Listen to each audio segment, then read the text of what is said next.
አሁን በተጠናቀቀው በ23ኛው የዓለም ዋንጫ ጨዋታ የብራዚል ብሔራዊ ቡድን ሃይቲን ማሸነፍ ችሏል።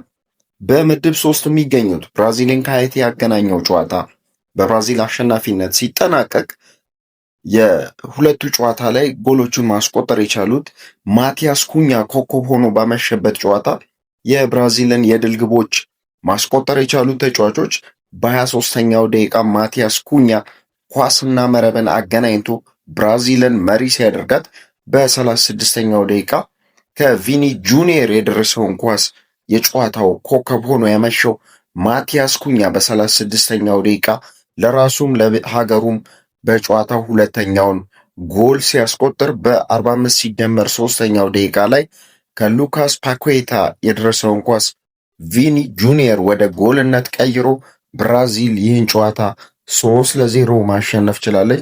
ጨዋታው እጅግ በጣም ማራኪ ነበር።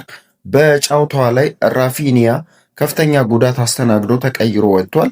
የጨዋታው የመሃል ዳኛ 4 ቢጫ ካርዶችን ተጠቅመዋል። የብራዚል ብሔራዊ ቡድን በመጀመሪያ የምድቡ ጨዋታ ከአፍሪካ ተወካዩ ጋር ሞሮኮ ጋር ጨዋታውን አድርጎ 1-1 መጨረሱ ይታወሳል። ብራዚሎች ይህን ጨዋታ ማሸነፋቸውን ተከትሎ ምድባቸውን በ4 ነጥብ መብራት ችሏል። አሰልጣኝ ካርሎ አንቸሎቲ ከመጀመሪያው ሞሮኮን ከገጠሙበት ቋሚ 11 የተወሰኑ ተጫዋቾችን ለውጠው ነው መግባት የቻሉት። ሌላኛው ቀደም ብሎ የተደረገው ጨዋታ በዚሁ ምድብ በምድብ 3 የሚገኙት ሞሮኮን ከስኮትላንድ ያገናኘው ጨዋታ በሞሮኮ አሸናፊነት ተጠናቋል። ሞሮኮዎች በጨዋታው እጅግ በጣም ድንቅ እንቅስቃሴን ማድረግ ችለዋል። ሞሮኮ ጨዋታውን 1-0 ነው ማሸነፍ የቻሉት። በዚህ ጨዋታ ብቸኛውንና የማሸነፊያውን ጎል ማስቆጠር የቻለው በጨዋታው በጀመረ በሁለተኛው ደቂቃ ከብራሂም ዲያዝ የደረሰውን ኳስ ኢስማኤል ሳይባሪ ጎል አስቆጥሮ ሞሮኮችን ለጣፋጭ ድል ማብቃት ችሏል። ኢስማኤል ሳባሪ በመጀመሪያው የምድቡ ጨዋታ በተመሳሳይ ከብራሂም ዲያዝ የደረሰውን ኳስ ብራዚል ላይ ማስቆጠሩ ይታወሳል።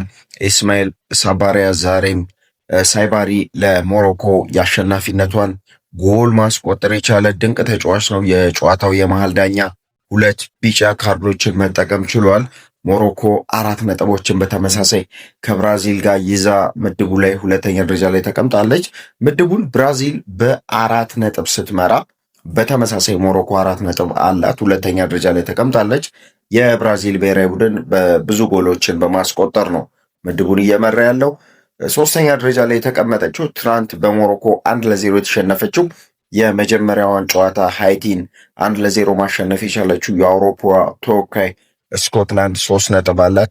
ሃይቲ በ0 ነጥብ 4ኛ ደረጃ ላይ መቀመጥ ችላለች። ይሄ ፕሮግራም ወይም ቻናላችን ለብዙዎች ተደራሽ እንዲሆን ቻናላችንን ፎሎ፣ ላይክ፣ ሰብስክራይብ፣ ሪፖስት በማድረግ ወዳጅነቱን ያስሩ። እዚህ ጋር አበቃን። ዋዛ የስፖርቱ መዓዛ